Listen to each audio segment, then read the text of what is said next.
নমস্কার। যে পনিরটা আমি বানিয়েছিলাম একদিন, বলেছিলাম নানের সঙ্গে খেয়েছি, তো সেই নানটা ঘরোয়া পদ্ধতিতে একদম কম সময়ে আর ঘরোয়া দুটো জিনিস দিয়ে কিন্তু বানানো যায়, সেটা আমি তোমাদেরকে দেখাবো।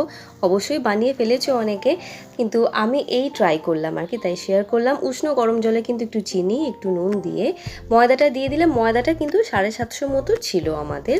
তো তার মধ্যে সাদা তেল একটু ইউজ করেছি, আর দুটো বড় চামচের আমি টক দই ইউজ করেছি। আর আমি কিন্তু জল যা দিয়েছি ওই প্রথমেই আমি কিন্তু এটা মেখেছি দুধ দিয়ে। দুধটা কিন্তু রুম টেম্পারেচারে রাখা, ঠান্ডাও নয় গরমও নয়, এই অবস্থায় মেখেছি। আর একটু হাতে তেল নিয়ে মাখছিলাম যাতে একটু মাখতে সুবিধা হয়। একটু খাবার সোডা দিয়েছি, দেখেছো খাবার সোডাটা দিচ্ছি তো একেবারে চন্দননগরের স্টাইলের আর কি রাঁধুনি নিয়ে এসেছি ভাড়া করে। যাই হোক, দুজনে মজা করতে করতে এই করেছি আর কি।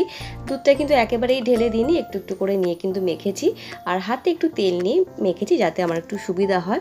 আর ডোটা কিন্তু খুব শক্তও নয় আবার একদম নরমও নয়, এই রকম অবস্থায় মেখেছি। দেখো 25 মিনিট কিন্তু আমি মেখে রেখে দিয়েছিলাম।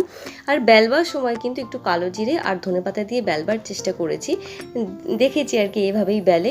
আর আমি কিন্তু হালকা হালকা করে বাটার ব্রাশ করেছি। মিথ্যা কথা বলে লাভ নেই, একদমই কিন্তু যে বাটার ব্রাশ করেছি তা নয়, একটু একটু সাদা তেলও কিন্তু ব্রাশ করেছি। একটু অপেক্ষায় আছি এবার কখন ফুলবে, আর তোমাদেরকে শেয়ার করবো সেই জিনিসটা। আসলে প্রথম করছি তো একটু আনন্দের মধ্যেই রয়েছি আর কি।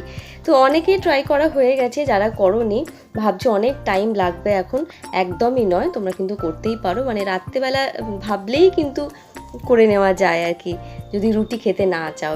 আর তাওয়া থেকে ভাবলে এদিক ওদিক করতে গিয়ে বেরিয়ে যাচ্ছে, মানে স্টাইল প্রচুর আর কি, ভিডিওর জন্যে ন্যাকামো করতে গিয়ে সব খাবার দাবার উল্টোপাল্টে যাচ্ছে আর কি।